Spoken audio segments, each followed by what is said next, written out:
Think, look, a thought appears in your head, right? That's obvious. Bang, it's nothing you ever ask about. But what the hell does that mean? A thought appears in your head. What kind of ridiculous explanation is that? You know, it just doesn't help with anything. Where does it come from? Well, nowhere. It just appears in my head. Okay, well, that's not a very sophisticated explanation, as it turns out, you know? And so you might think that those thoughts that you think, well, where do they come from? Well, they're often someone else's thoughts, right? Someone long dead, that might be part of it, just like the words you use to think are utterances of people who've been long dead. And so you're informed by the spirit of your ancestors. That's one way of looking at it. And your motivations speak to you, and your emotions speak to you, and your body speaks to you. And it all does all that, at least in part, through the dream. And the dream is the birthplace of the fully articulated idea.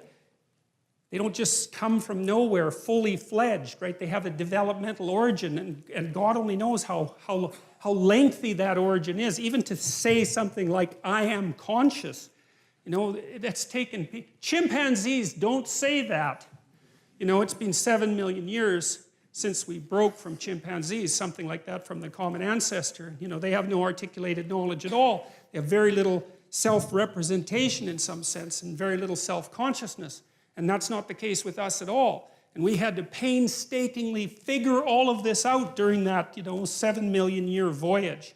And I think some of that's represented and captured in some sense in these ancient stories, which I believe were part of, especially the oldest stories in Genesis, which is the stories we're going to start with, that some of the archaic nature of the human being is encapsulated in those stories, and it's very, very instructive as far as I can tell. I can give you just a quick example. You know, there's an idea of sacrifice in the Old Testament, and it's pretty barbaric, you know. I mean, the story of Abraham and Isaac is a good example of that, because Abraham is called on to actually sacrifice his own son, which doesn't really seem like something that a reasonable God would ask you to do, right? And the God in the Old Testament is frequently cruel and arbitrary and demanding and paradoxical, and which is one of the things that really gives the book life, because it wasn't edited by a committee, you know, a committee that was concerned with not offending anyone, that's for sure.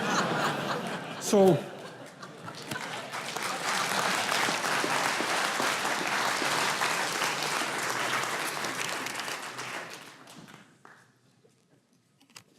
Jung believed that the dream was the birthplace of thought. And I've been extending that idea because one of the things I wondered about deeply was, you know, you have a dream and then someone interprets it. And you can argue about whether or not an interpretation is valid, just like you can argue about whether your interpretation of a novel or movie is valid, right? It's a very difficult thing to determine with any degree of accuracy, which counts in part for the postmodern critique. But my observation has been that people will present a dream, and sometimes we can extract out real useful information from it that the person didn't appear to know. You know, and they get a flash of insight, and to me that's a marker that we've stumbled on something that unites part of that person that wasn't united before. It pulls things together, which is often what a good story will do, or sometimes a good theory. You know, things snap together for you, and there's a little light goes on, and that's one of the markers that I've used for accuracy in dreams. And I know in my own family, when I was first married, you know, I'd have fights with my wife, arguments about this and that, and I'm fairly hot-headed, and so I'd get all puffed up and, you know, agitated about whatever we were arguing about, and she'd go to sleep, which was really annoying, you know, so annoying, because I couldn't sleep, right? I was like chewing off my fingernails, and she'd be like sleeping peacefully beside me. It's like maddening. So, but often she'd have a dream, you know, and then the next morning she'd discuss it with me, and then we could unravel what was at the bottom of our argument, and that was unbelievably useful, even though it was extraordinarily aggravating. So you know, I was convinced by Jung. It looked to me like his ideas about the relationship between dreams and mythology and drama and literature made sense to me, and the relationship between that and art. I know this native carver, he's a Kwakwaka'wakw guy. He's carved a bunch of wooden sculptures, totem poles, and masks that I have in my house. And he's a very interesting person.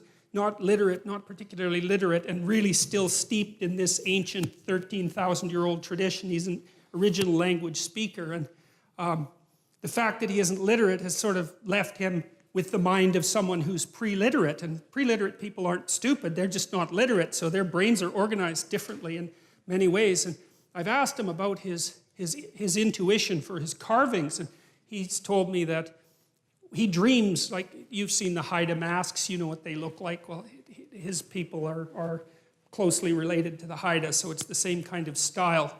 He said he dreams in those animals and can remember his dreams, and he also talks to his grandparents who taught him how to carve in his dreams. Quite often, if he runs into a problem with carving, his grandparents will come and he'll talk to them. But he sees the creatures that he's going to carve living in an animated sense in his imagination. And I mean, it's not that difficult. First of all, I have no reason to disbelieve him. He's a very, very straightforward person, and he doesn't have the motivation or the guile, I would say, in some sense, to invent a story like that. There's just no reason he would possibly do it. I don't think he's told that many people about it. He thinks it's kind of crazy, you know. He said when he was a kid, he thought he was insane because he'd had those dreams all the time about these creatures and so forth. And so it wasn't something he was trumpeting. But I found it fascinating because I can see in him part of the manifestation of this unbroken tradition. We have no idea how traditions like that are really passed along for thousands and thousands of years, right? Part of it's oral and memory, part of it's acted out and dramatized, and then part of it's going to be imaginative. And people who aren't literate, they store information quite differently than we do. We don't remember anything. It's all written down in books, right? But if you're from an oral culture, especially if you're trained in that way, you have all of that information at hand, both so you can speak it, you can tell the stories, and you really know them. And you know, modern people don't really know what that's like anymore. I doubt if there's more than maybe 2 of you in the audience that could spout from memory like a 30-line poem. You know, and poetry was written so that people could do that. That's why we have that form, is so that people could remember it and have it with them. And we don't do any of that anymore. Anyways, back to Jung. Jung was a great believer in the dream, and I noted that dreams will tell you things that you don't know. And then I thought, well, how the hell can that be? How in the world can something you think up tell you something you don't know? How does that make any sense? First of all, why don't you understand it? Why does it have to come forth in the form of the dream? It's like there's something going on inside you that you don't control, right? The dream happens to you just like life happens to you. I mean, there is the odd lucid dreamer who can, you know, apply a certain amount of conscious control, but most of the time it's you're laying there asleep and this crazy complicated world manifests itself inside you, and you don't know how. You can't do it when you're awake. And you don't know what it means. It's like, what the hell's going on? And that's one of the things that's so damn frightening about the psychoanalysts, because you get this both from Freud and Jung, you really start to understand that there are things inside you that are happening that control you instead of the other way around. You know, there's a bit of reciprocal control, but there's manifestations of spirits, so to speak, inside you that determine the manner in which you walk through life. And you don't control it. And what does? Is it random? You know, there are people who have claimed that dreams are merely the consequence of random neuronal firing, which is a theory I think is absolutely absurd because there's nothing random about dreams. You know, they're very, very structured and very, very complex. And they're not like snow on a television screen or static on a radio. Like, those things are complicated. And then also I've seen so often that people have very coherent dreams that have a perfect narrative structure. Now, they're fully developed in some sense, and so that just doesn't, that theory just doesn't go anywhere with me. I just can't see that as useful at all. And so I'm more likely to take the phenomena seriously and say, well, there's something to dreams. Well, you dream of the future, and then you try to make it into a reality. That seems to be an important thing. You know, or maybe you dream up a nightmare and try to make that into a reality, because people do that too if they're hell-bent on revenge, for example, and full of hatred and resentment. I mean, that manifests itself in terrible fantasies. You know, those are dreams, then people go act them out.